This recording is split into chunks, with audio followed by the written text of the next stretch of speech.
Now, inadequate staffing and limited access to basic utilities like water are stalling the full operationalization of key units at the Yilo Krobo District Hospital in Somanya in the Eastern region. 3 years after its inauguration, the hospital's surgical unit remains non-functional due to the unavailability of critical clinical personnel. ChannelOne News' Neil Niamati Kanako visited the facility and reports on the growing concerns from hospital management. April 21st marked exactly 3 years since the Yilo Krobo District Hospital began offering healthcare services to residents in the Krobo enclave. But despite the milestone, significant challenges persist. Since its commissioning, the hospital has operated without access to a direct water supply from the Ghana Water Company Limited. Water, an essential resource in healthcare delivery, has to be purchased weekly from private tanker operators, an arrangement that is both costly and disruptive. Dr. Francisca Mensah Dakwa, medical superintendent, says lack of direct water access is affecting service delivery and putting pressure on internally generated funds. To keep this place running, our number one challenge has been water. The hospital was 3 years on the 21st of April, and we've been functioning without water. We buy from tanker drivers. Occasionally we get water from our colleague, and that's one is even occasionally, but most of the time we have to be purchasing from the tanker drivers. So we think that to run such a big facility without water, it's so difficult. And then again, when the lights go off, we have a very big generator, the little IGF generator. You have to buy so much fuel to run the place. You see how far the place is from the town. And then because of security, when the lights go up, there have to be efforts to let the lights come on.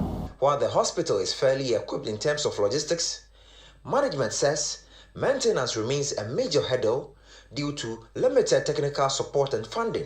So for us, logistics is not a problem, but maintenance of the equipment in this facility is one of the very difficult things that we are saddled with.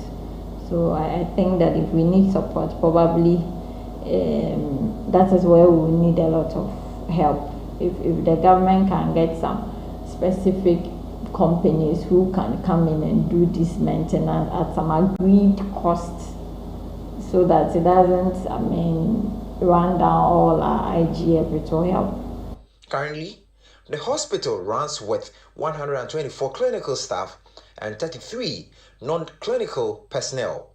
According to hospital administrator Emmanuel Ashabi, the shortage of essential support workers such as cleaners, laborers, and laboratory technicians is severely hampering daily operations. The new facility, we started slowly.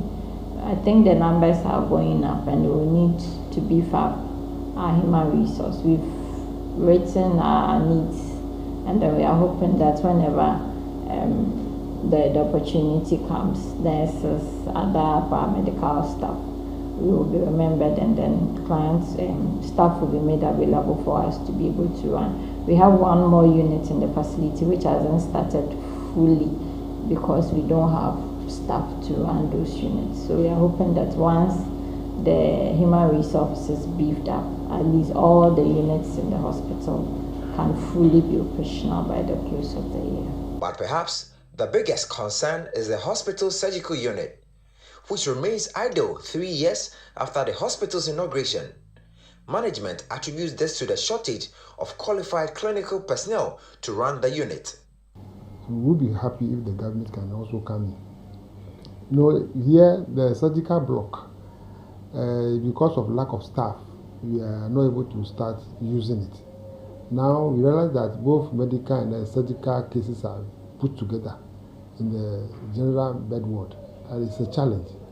We will be glad if staff are posted so that we can start using the department.